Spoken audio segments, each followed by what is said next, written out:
You can go ahead and start. Yeah, for the next part.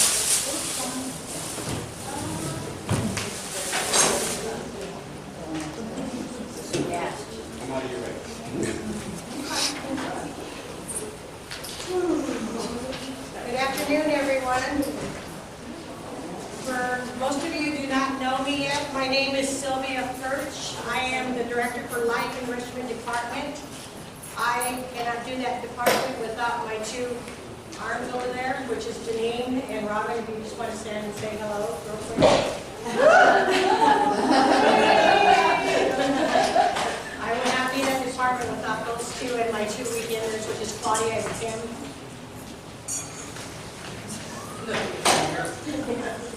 What is culture change? Most of you have already been told about culture change, and for the new ones coming on, culture change for Life Enrichment Department is also known as a person-centered care, resident-directed care for our residents, which transforms long-term care model to one that nurtures the human spirit as well as meeting the medical needs. Excuse me. Goals of culture change are to restore control over daily living to the residents of our long-term facilities, respecting the rights of residents to make their own decisions. That is a key fact right there, making their own decisions. Involved in all levels of staff in the care processing, honoring those who work most closely with the residents, and including families, friends, in a team-building approach to care. Quality of life, quality of care. The people we serve have more power in decision-making concerning various types of activities, treatments, and schedules. No longer is the time where we are the decision makers. Now they have the right to have, if they want treatments or if they want to take part in any kind of activities. They are to be part of the team approach in care conferences, neighborhood meetings, survey process, and much, much more. State wants to hear that we're getting them involved in all aspects of living here. Responsibility of professionals are based on the need for quality of life and quality of care for each people we serve. Person-centered activity guidelines. These are just some little things that we need to have as a department for our residents. Adaptations for hearing impairment, which is speakers, headphones, adapted TV, making sure that we have hearing aids or documented refusal that they don't want to wear the hearing aids. Also adaptations for visual impairments, such as magnifying glass, high level of lighting, large print books, or audiobooks.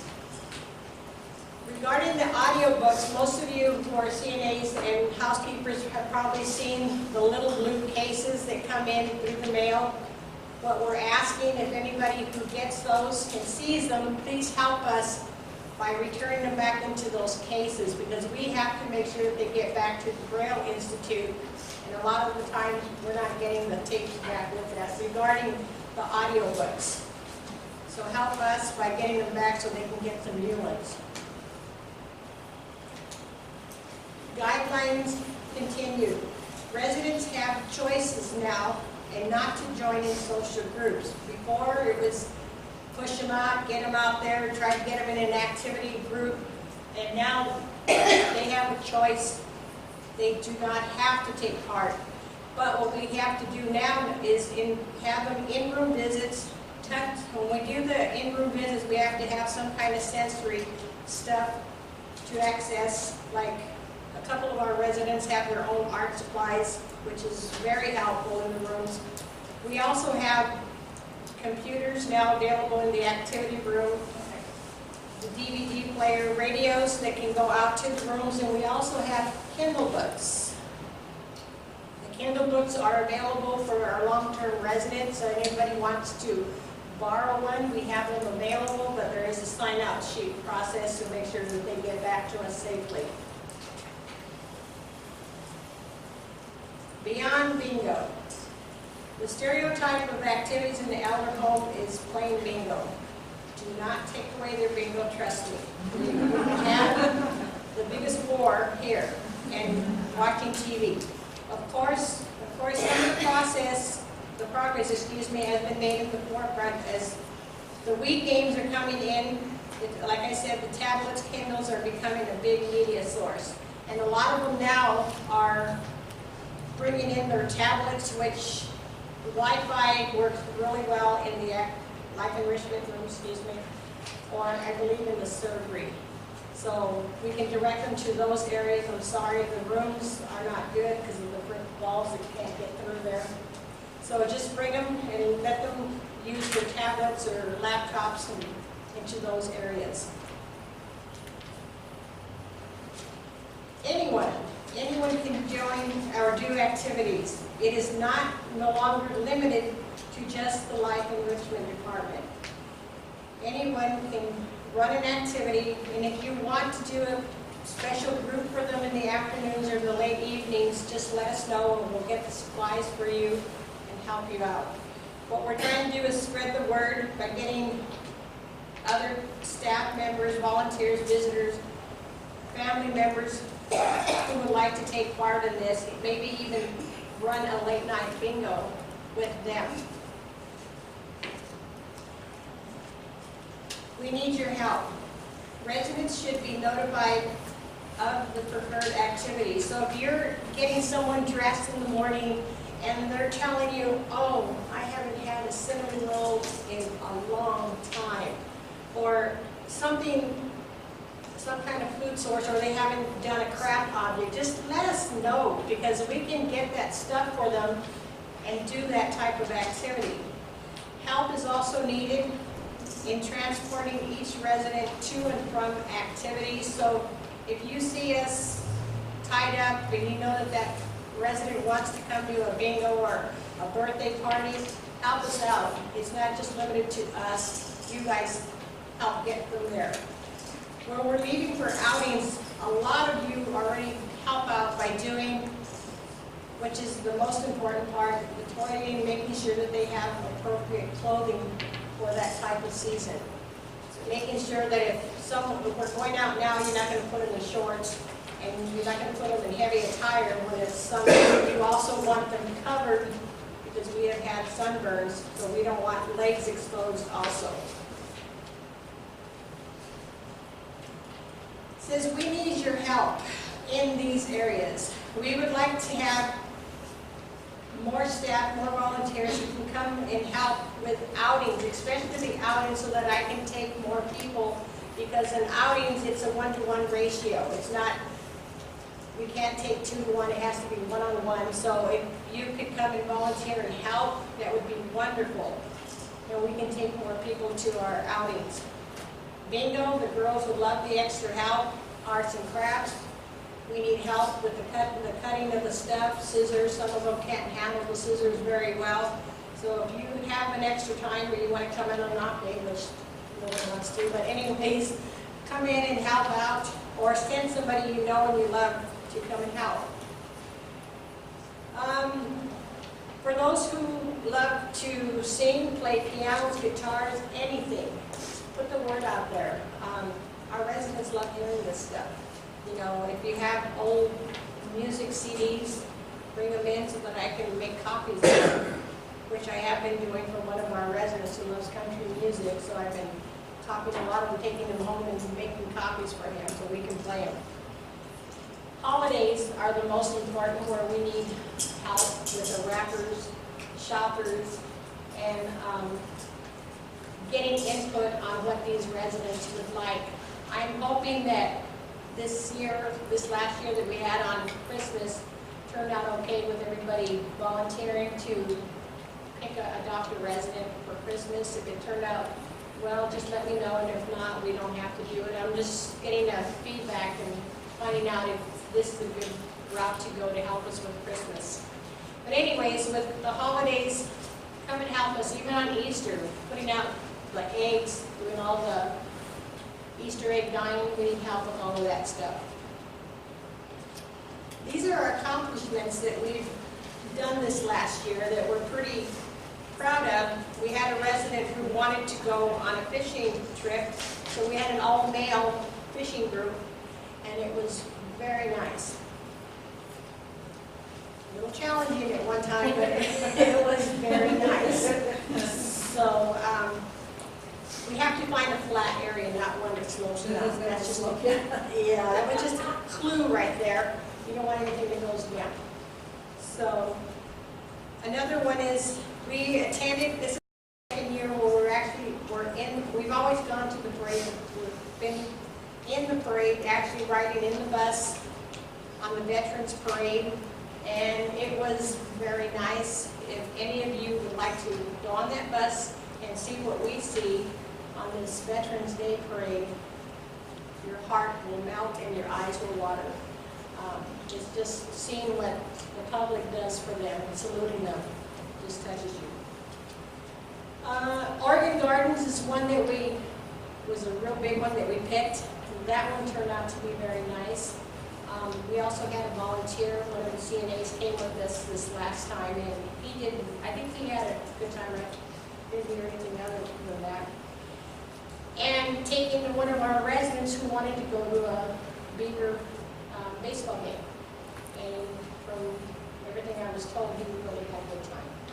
So, and we will do stuff like this, so just let us know, and we'll arrange like the bus and stuff to get these residents to their destination. Our big thing that we want to do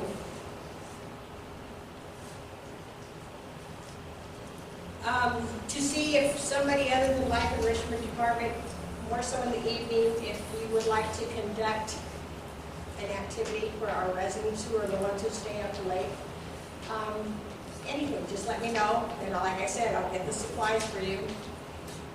And taking our residents to the zoo or the aquarium, or this, we were talking about the safari, and doing it like taking them half to the destination and then stopping, getting lunch, and then putting them back on the bus and taking the rest of the way. I've already calculated how long it's going to take us round trip.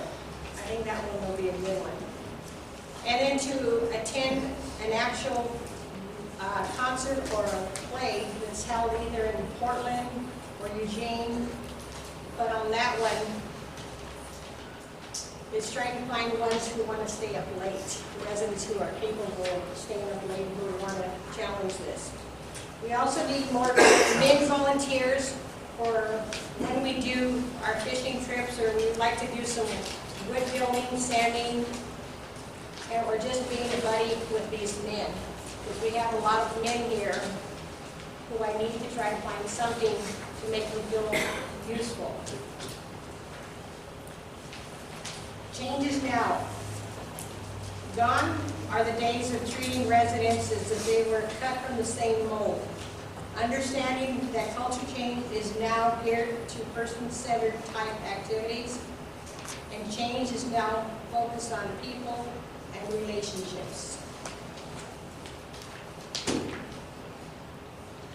So far.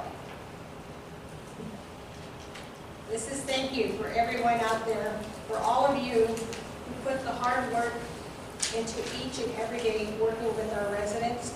Thank you for being part of the team that wants to better our residents' quality of life. Do I have any questions regarding my commission? Thank you. Pardon? Thank you. Oh, you're welcome. After me will be Lincare. So stick around. Is it for everyone else? Yeah, everyone. Everyone stick around, please, for the next one. And again, thank you. And spread the word. We need volunteers. Yes. Oh, I'll take it.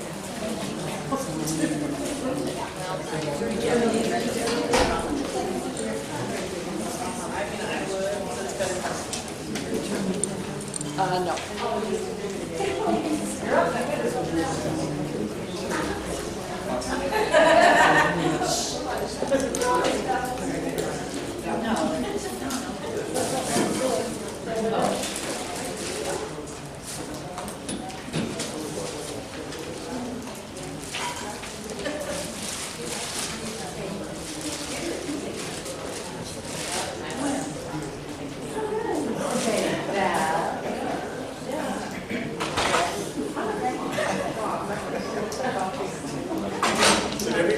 copy of the handout. If you haven't got a copy of it, please raise your hand and he'll get a copy to you. Please come in. There's 3 sheets there. I'll try to make reference to them. If not, you can read them for homework after I'm done.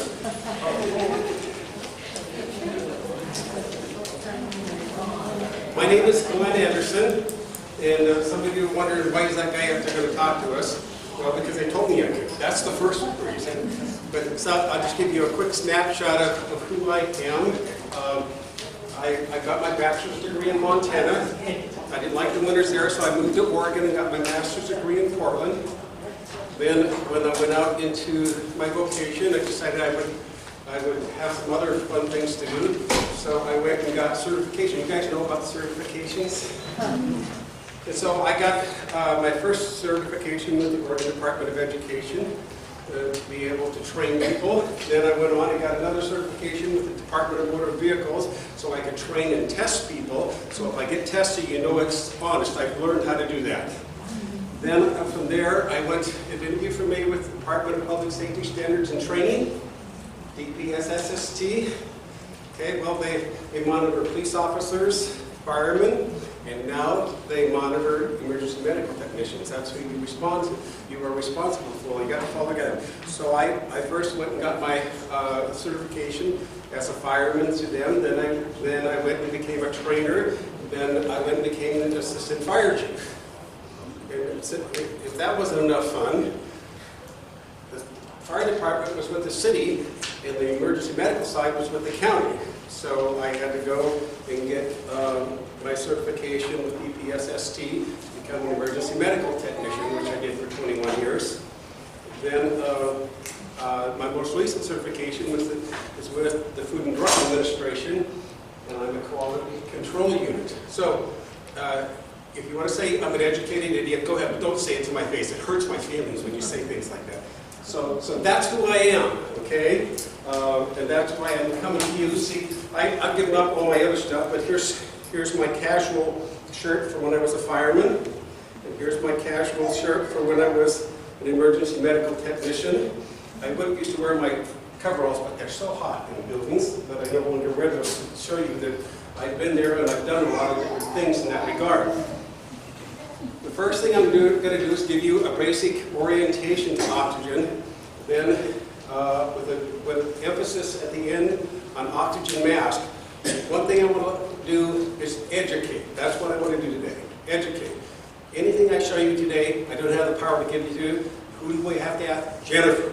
And that's who that's got to go through in order to get that. This is what you guys are normally used to seeing, something like this in your oxygen closet. This is a regulator. And this regulator here, and you guys also have one of these, and I'm going to see if anybody knows the difference between the two, because I hope you do, because you have one of these. It looks exactly like this one. That's why I chose this one. Does anybody know the difference? You have this one here. It sits down with those little 6-pack of bottles that are about that size down there in your oxygen closet. This is called an oxygen conserving device. So what this one does is it takes that little bottle. You know what bottles I'm talking about? It takes that little bottle, and at 2 liters, that little bottle will last 4.5 hours. Where this regulator, with this tank, will last 5 hours. The difference is this is continuous flow here, and this one is pulse flows. Now if I put this, and it will go on this tank will last 15 hours. But you got to make sure that if you do use that regulator, that the person that is using it breathes through their nose. And so never sit in the front row because I pick on people in the front row, but just want to let you know. So here's what I tell people when I have to set them up an oxygen conserving device. You're just for my display, you're related to her, okay? So you're going to be the person putting no oxygen. I says, okay, now you're going to use this oxygen conserving device. It only works when you breathe through your nose. So when she talks too much, you have my permission to tell her to shut her mouth and breathe. And because that's what happens. We talk, I'm out of breath. That's That's right, because you haven't stopped long enough to take a breath. And so you got to tell those people, a lady wanted to go to her granddaughter's graduation in California. She couldn't tolerate an oxygen conservative, guys, because she was a mouth breather. But we couldn't get her a portable oxygen concentrator that would last as long as she needed. So with the doctor's order, she paid the ticket for somebody to sit next to her on the airplane to tell her to shut her mouth. That's the truth, both ways. So that somebody would shut their mouth and go down there. I also brought this way later. I see you have some other Samaritans, I think, tanks. The big tanks that are about this big around that sit in your closet. Those are called M60s. They're the equivalent of about 3 of those tanks. And they have a thread index, and that's what this regulator is to put it on there. Now, I'm hoping that somebody knows what this is, because I get these little notes when I come and fill your closet. And it says, this regulator doesn't work. Oh, don't look at me, because you're probably the one that did it. And I look at the regulator, and you know what? There's no washer on there. And so when you turn the tank on, it went, shh, and you said, something wrong with the regulator. That's right. It's missing a washer. And you have a little tub with regulators in there. In the bottom of that tub, you will find washers. Okay? The other thing I have, and I haven't put it up in your closet, but I brought it today, is your oxygen tanks. How long did I say this one would last? 2 liters? 5 hours. Good. Somebody was listening. 5 hours. Okay. So if it's a half a tank, how long is it going to last? So do you guys at home, and you wouldn't do it here, when you drink a quarter of a gallon of milk or a half a gallon of milk, you throw the rest away, right? Isn't that what you do? But that seems to be the practice here when it comes to your oxygen. I don't want to deal with that. There's a half of a tank, but there's 3/4 of a tank. When I came here on Monday, there were 13 tanks in the closet with one of these on them. I checked all 13 of them. One of them only had a 1/4 of a tank. I replaced that one. The other 12 are still in your closet unless you used one since then, because they all had half a tank or greater. I don't take them unless in fact, I've been doing this for so long, 13 years, the end of this month with Lincare, that I can almost pick up a tank, and I can say, that tank is not full. And I put a regulator on and check it.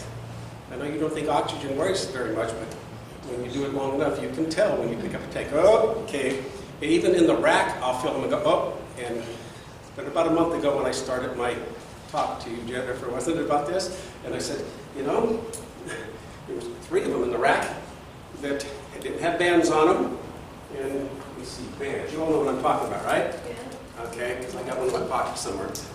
Bands on them, but I could feel it. I put the regulator on, lo and behold, 3 of them were completely full. But didn't have anything on there. So, you know what I told Jennifer? It doesn't bother me because I get paid by the tank, right? But I don't pick them up because I know that unless you guys have a money tree in the backyard, most people don't. And either does the Mennonite home. So you need to use those tanks. In fact, somebody put a sign on your cart there that said, use the tanks with regulators on them first. Just trying to get you cycled through those. And so, will you please do that? How many, without Jennifer answering, how many tanks can you have in per patient in a room? 2. 2. Okay, 2 tanks is what you can have per patient in a room. Now, according to, you notice when I put this tank back here, I laid it down because you guys have never seen one of these tip over, have you? But they are top heavy and they will go down. So this is a brand new tank. You take that band off, there it is. How many think this tank's going to blow through the wall if I open it up? Now, maybe I should tell you before I do this, I do this because I want to relieve your fears. That's what I'm trying to do, okay? The oxygen comes out that big orifice here on that side. Okay? So, that means the pressure against this tank is going to be going in what direction? So,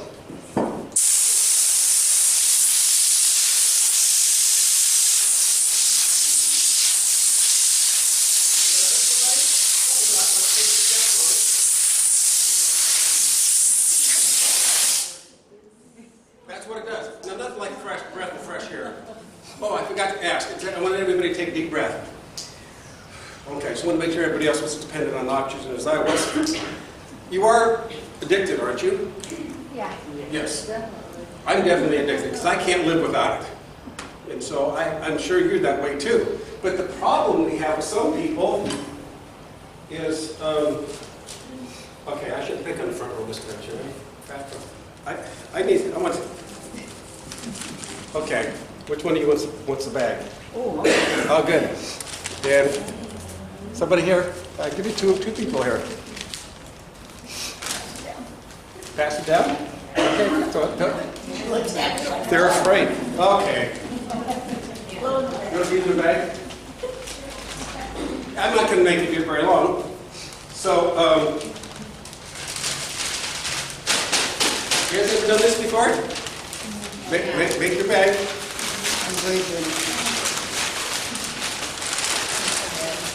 Okay, now, you cannot breathe through your nose. So if the person next to you sees them cheating, you have my permission to pinch their nose. If they cheat. So, okay, let's breathe in the bag. In and out.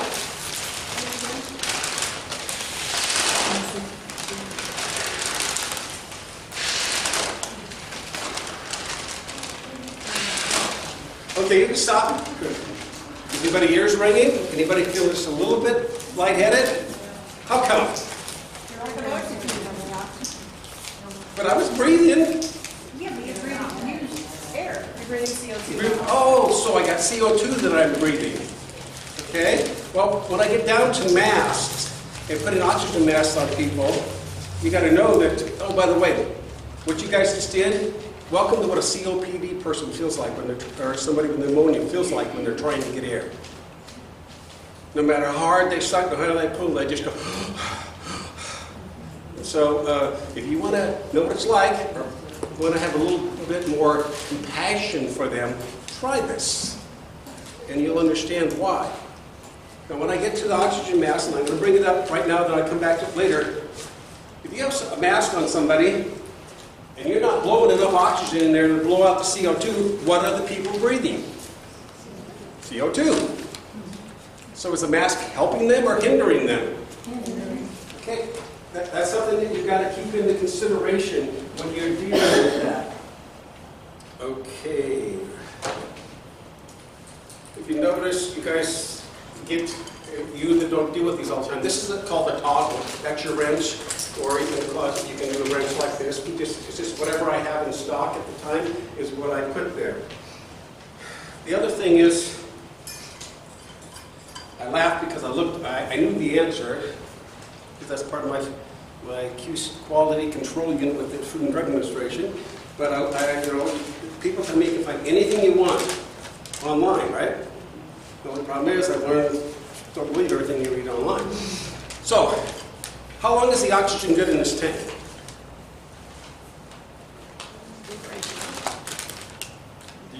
Is it going to go stale? So, the oxygen that's in the tank, nothing's going to be wrong with the oxygen. It just, the Food and Drug Administration requires that we test the integrity of this aluminum tank every 5 years. And so there's dates and stamps up here, and every time we send it to Portland to be tested, they look at that, pull the ones that have to be tested, they put them in a vat of water with a steel chamber around them like this. They hyperfill them and to see if there's leaking. And sometimes they send them, well, they send them back to me if they don't. But I've had some with big old splits in them like this, and that's from people dropping them on the ground. But the steel tanks, you guys have the green, heavy tanks. They're good for 10 years. So people will think, oh, well, I've had this tank for 6 months. You probably need to come refill it. No, I don't need to refill it unless you used it. And the oxygen in there is still good. On the paperwork I gave you, the first page is the orientation. This is a copy of what Lincare does with every patient. that we see. When we set somebody up on oxygen, we have to go through this, and here's how I tell it to them, because you were my oxygen patient, she was mine. So I do all the other paperwork, and I talk the whole time, as you can tell. While I'm doing it, because when I get to the end, I know if I've talked enough, I don't have to spend a lot of time with this form. So I tell you, okay, we're to the last form. I've got to go through everything on here, and when I'm done, you get to sign this form saying I told you so. And so that's what we do. But I just highlighted a few things on this form that you need to see. We show them how to put a regulator on. Seems simple, but you know what's funny? I'm not picking on hospitals. Oh, okay, so I am. I go to patients' homes with their tanks they got from the hospital. The regulator's on there, but you know what? They forgot one very important step. Anybody want to guess? How to turn it on? Turn the tank on. So the person's been on their tank for an hour to 3 hours, and they've been getting 0 oxygen all that time. And so it's important. So I tell people, I grew up in Montana. I said, you see the prongs there? There's 2 prongs. Okay. In Montana, we call it this way. Those are the snake fangs. Put them in the snake bite holes. And so you put this down over the top. Your regulator lines up with the hole. You see I'm in the hole? This side over here, I don't even have to watch because it's self-centering on this side. It'll automatically go to where I need it. I don't need to sit there and reef on it because it has a brass and neoprene washer in there that seals it to the tank. When I turn this tank on, if it's full, which we know it's not right now, but if it's full, that black needle will go up to the green. Not to the end, to the green. The green means the tank is full. Then as you use the tank, when it hits the top of the red, the tank is not empty. It's a visual saying you're down to 1/4 of a tank. Are you in Portland and need to hurry home? Do you have another tank with you? It's just a visual to say, I'm getting low. Did you notice? Did you notice? And depending upon the regulator, this one has a black box at the bottom. When it hits the top of the black box, it's empty. Some of them have a white box inside the red. When it gets down to the bottom of the white box, it's empty. So don't think, oh, it's the top of the red, the tank's empty. No, at 2 liters, you still got an hour and 1/4 to go. And so the tank is not empty. So for those that have to take regulators off, and because we have a lot of, you guys don't deal with old people like we do you? A lot of old people that we have to deal with, and I tell them, okay, so you can take the regulator off. The first thing you do is turn the tank off. Then you turn the regulator on. And you'll see that black needle will fall from where it was all the way down to the bottom of the red. Now what I've just done is alleviated the back pressure against the regulator. And I just go, pop, no pressure. Easier to get off. Besides, you that forget to turn the tank off, it won't scare you as much. Because you know what I'm talking about, right? You turn it on and it goes, oh, how come you guys jumped? That's exactly what you do when the washer's not on there or you don't have your regulator on there correctly. So that's important for you to see and do. Anyhow, down on this list, attachment, humidification. I'm going to tell you what studies have shown, and I'll tell you what people are practicing. And I'm not going to argue the point, I'm just going to tell you studies are studies, right? Empirical evidence says it does absolutely no good to put humidity oxygen on anybody less than 4 liters of oxygen. But people say it helps, so we do it, right?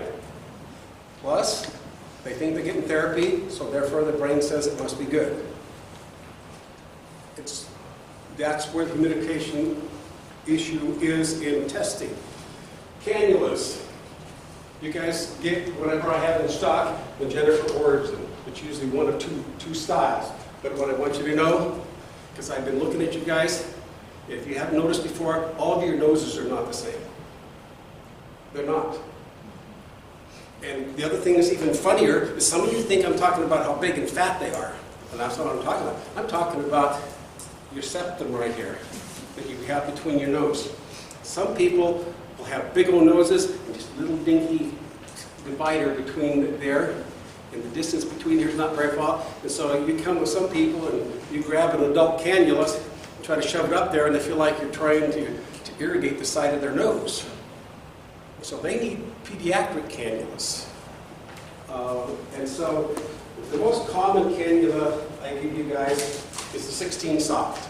What is soft? And each of these things are on the back table if you want to look at them when you go out as well. 16 soft means the things that go over your face and around your ears is soft. Feels good, but some people hate them. Why? Because it's so soft and they move a lot, they roll over. Some people at night, when they sleep on it, they pinch one side and it whistles at them all night. It really does. But so I take them back to the original one that we had, which is just the same nose piece, but it has harder pieces over here. And if you're a small person, I don't have it up here, a pediatric one is called a 1602 one, and it just has a shorter distance. This, so instead of being out like this, it's in like that, so it goes in the nose.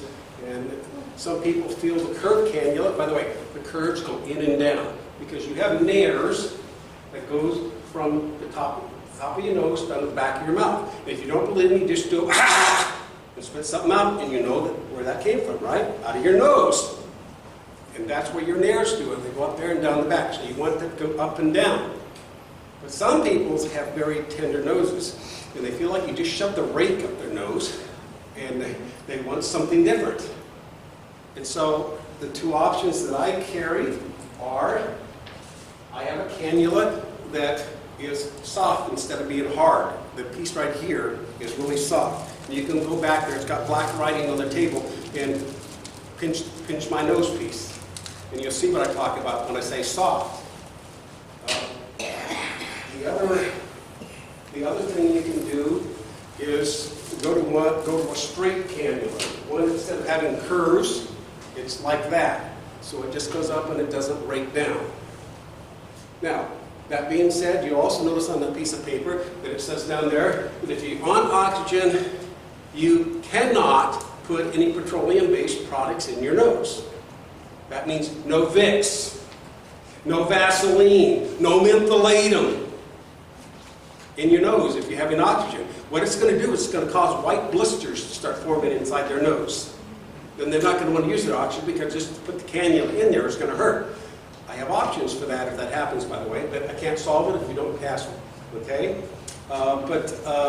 So some people will go to straight cannulas, and when I get to mask, I'll show you what we affectionately call the nose bra. And this doesn't go inside the person's nose. But like I said, I do have straight ones as well that can do that. And some of the adult ones, instead of being so fat, they got some really narrow ones that go up there. But the problem is that you can't go over 3 liters with those.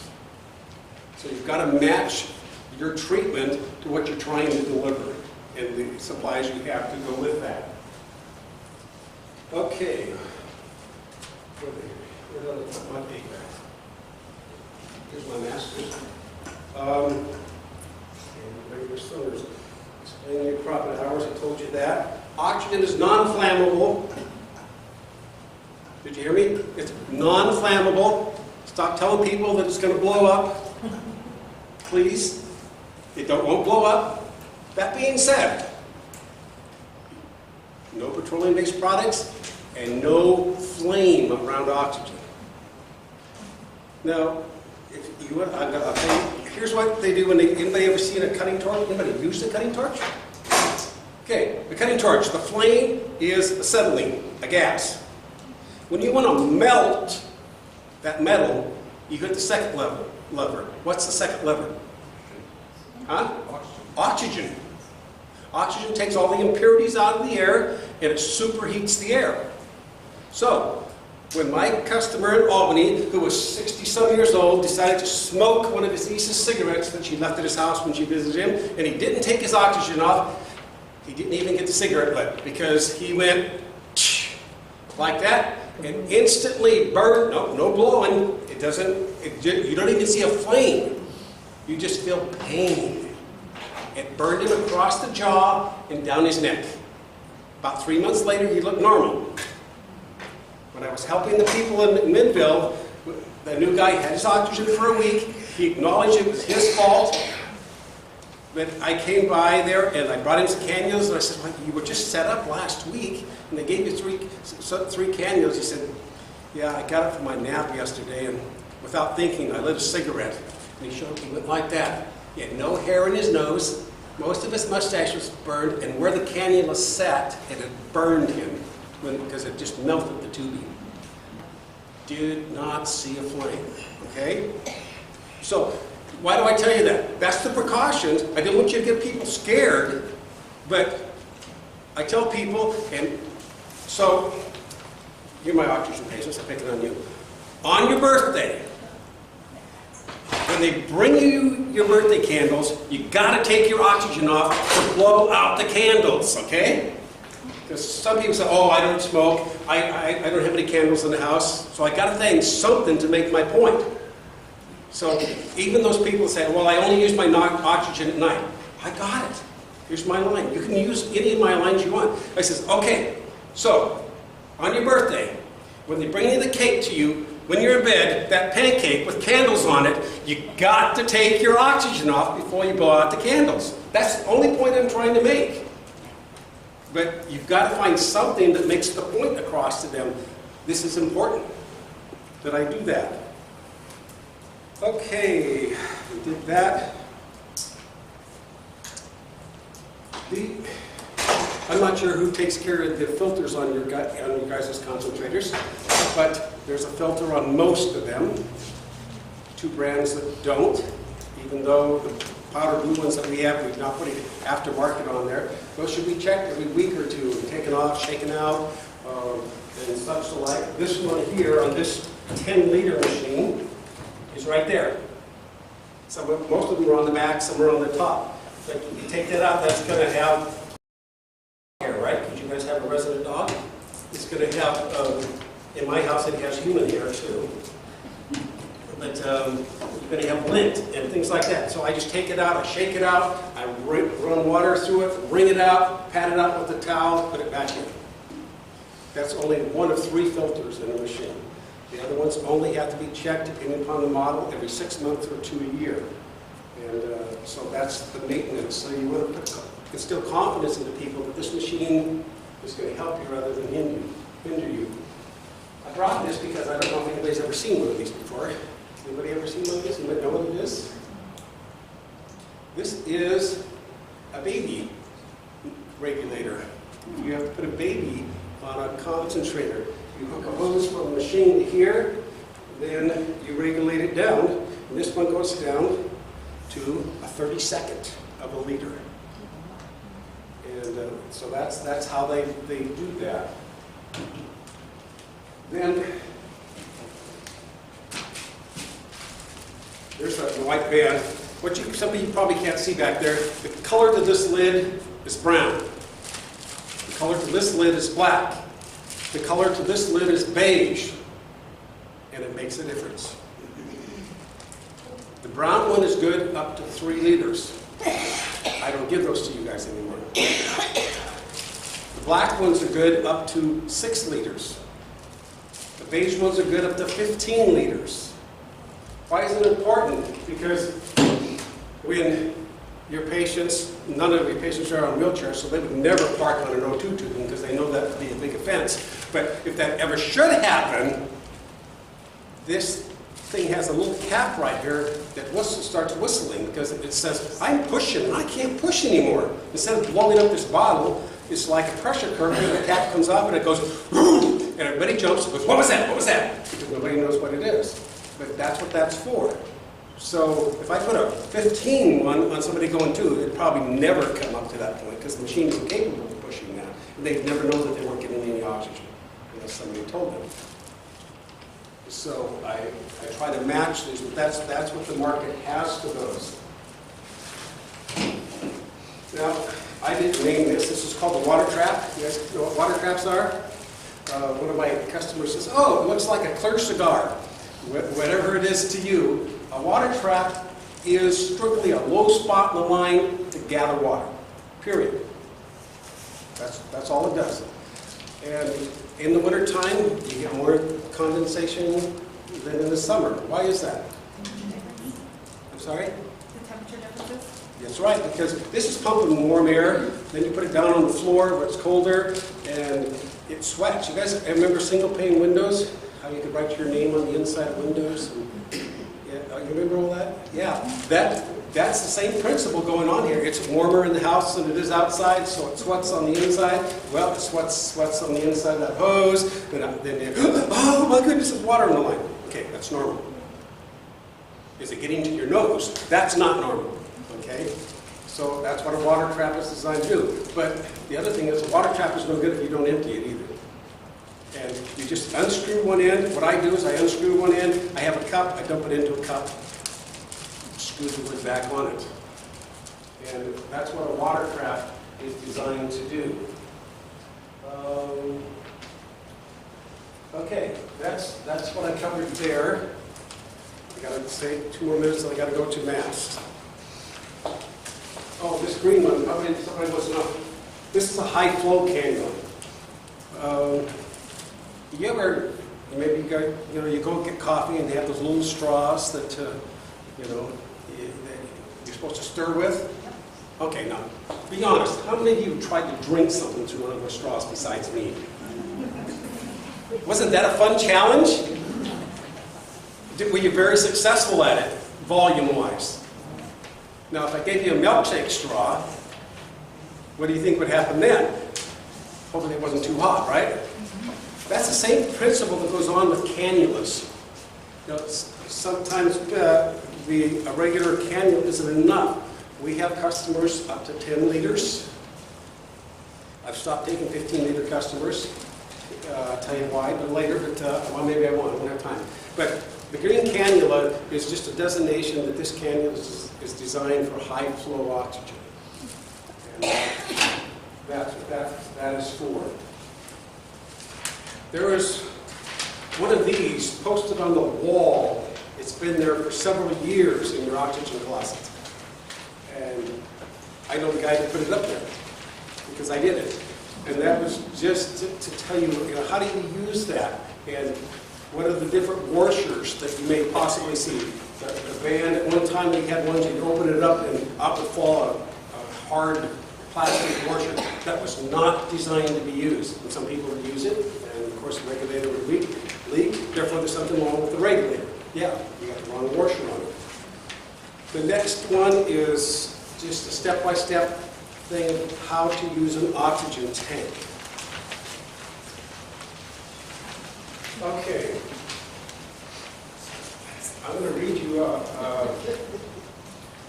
I copied this last night, and I'm going to read a couple sentences. It says, oxygen administration, what's the best? And I think what's best, I'm going to say it my way. What's best is what works for the patient. That's what's best. They put it this way. The overall goal of oxygen therapy administration is to maintain adequate tissue oxygenation while minimizing cardiopulmonary work. And I won't go into the signs, but so what do they say? I'm going to give you just a quick thing, is when we breathe in oxygen, there's 20.9% oxygen in this room right now. That's what we're all breathing. Okay? So it goes on down into our lungs. In our lungs we have alveoli. They're the receptors of the oxygen in your lungs. So it's going 79% of junk. I've got to get something to get around here to find some oxygen. Then it grabs it. Then it pulls it in. It goes into our heart, into our blood system. Our blood system pumps the oxygen throughout our body.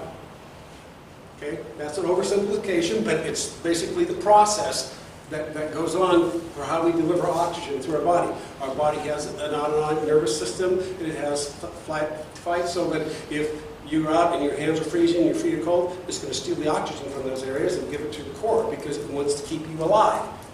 Okay?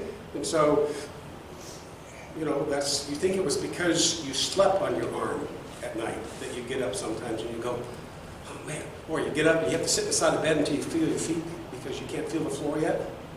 Sometimes you get in positions where your body shunts the oxygen to the core because at nighttime you don't breathe as fast. Now, unless you're having a nightmare, your heart doesn't pump as fast. And so if you're not taking in as much oxygen and you're not pumping as much oxygen, it is normal for a lot of people to have low blood oxygen at night. But it's not normal if you're down to 88%. You got some other problems. So, understand that process of going on. Now how do we take care of the mask issue? So here's the mask issue. I told you I would tell you this is, again, nothing I show you can't have without Jennifer's permission. This is called a biflow mask. And it's designed to go up here and go over your nose. And all it really does is allow the oxygen to fill up inside this little spot, so when you breathe through your nose, you get oxygen, okay? So those people that have had, you know, they get where the nose is too sore, that's what they got to use, something along that line. Now, the other thing that happens, and you guys got a case of these, and this is what started my interaction, is this is called an oxy mask. They come in 3 sizes. There is no small. There's kids, medium, and plus. Okay? Now this white thing is just the thing that keeps forming the mask, but what you'll see back there on the table when you look at these, it's shaped like an oxygen mask, but it's got holes in it the size of quarters. Okay? This is what I give my people in the wintertime when they get so stuffed up they can't breathe. Okay? So you can try to stick a cannula up there and push the snot down, or you can put it to where they can breathe through their mouth and get some oxygen. And so I go with an oxy mask. And an oxy mask does work for that reason. Sometimes you have to go higher. If the person was on 2, you might have to go to 3, because when I have it down your nose, I can make sure I can force some down your nose. But if I'm putting it in here, I'm not sure you bring in enough volume. I don't want to get into, you know, how much tidal volume does it have and how much minute volume per minute does a person have. And each of those things are affected on the treatment of the patient, but for what we do here, it's just how can I get enough oxygen in that person to get their stats up. And so I have 3 types of masks, sizes like that. Some masks, let's say you have somebody and the doctor says, I need this person on 6 liters. And you guys don't have a 6-liter machine, a 10-liter machine. So you can go to reservoir type systems. And this is called an oxy mask, and this is called a mustache. Any guesses why? So what amounts here is when I put this on and I have this going, if I want 6 liters, I only have to put the machine on full, because I'm going to get 1.5 of what rate I put on the machine, because when I breathe in, I'm not being diluted by room air as much because I have this reservoir right here that's going to give me more pure oxygen in, and so I'm getting the equivalence of a higher liter flow when I do that. I won't open the next one, but I will show you the next one. I know some of you women aren't vain, but how many of you would just love to wear a mustache? So, they come out with a pennant. And so it goes on your nose and down around, and this pennant sits right here. And that's your reservoir down here. So it's not as... Some people will make sure they wear a sweater jacket. Let's put it that way. Some people it doesn't bother them. But an option there. Now when it comes to masks, here, not only is there the biflow mask, the oxy mask, and oxymatic, but there are 3. I'm going to just give you 3. I'm not going to even talk about a Ventura mask. That's, you know, you've got to be up about 10 liters, and you blend in oxygen air with a dial. But this is what you guys used to get. A simple mask. Hear me, a simple mask. Remember the bag? What did we say happened if you breathed, kept breathing out of the bag? You're going to get what? CO2. You're going to get your own CO2. So, if you're not the person on a minimum of 5 liters of oxygen with a simple oxygen mask, they are rebreathing their own CO2. Okay? There are others out there, and they look the same, but as high, but they're not exactly the same. This one here, I won't go over the next one. It looks the same, but it's all in this thing right here. There is a bag that comes down here, and this is called a partial rebreather. And you can use a partial rebreather between 6 to 10 liters. And all it means by partial rebreather is that you've got to watch and make sure you don't completely deflate this bag when you breathe your oxygen. Okay? So you're getting a little bit more pure oxygen. The other one has a different diaphragm in here, and this bag will be kept full all the time, and that's called a non-rebreather. Because you're not rebreathing in here, it's putting enough volume through, it's pushing all the CO2 out the holes up here, and this bag stays inflated up 100% of the time, so when you breathe in, you're getting it. And yes, somebody asked me, what's the highest liter flow you know that they deliver? 60 liters per minute. But that's usually done in a hospital setting, and they have machines that blend that. Again, only other warning I want to give you is, remember people that have COPD and have been smokers their whole life, you can give them too much oxygen because they are CO2 driven. And you get them hypercarbia if you give them too much oxygen and you suppress their breathing instead of supporting their breathing, because their body breathes determined by how much CO2 they have in their system, or I don't like to use the word, but most, okay, I was going to say normal, but most people, their flight to breathe comes by how much oxygen they have in their system. So that's my education for you. I said I would be done by 2.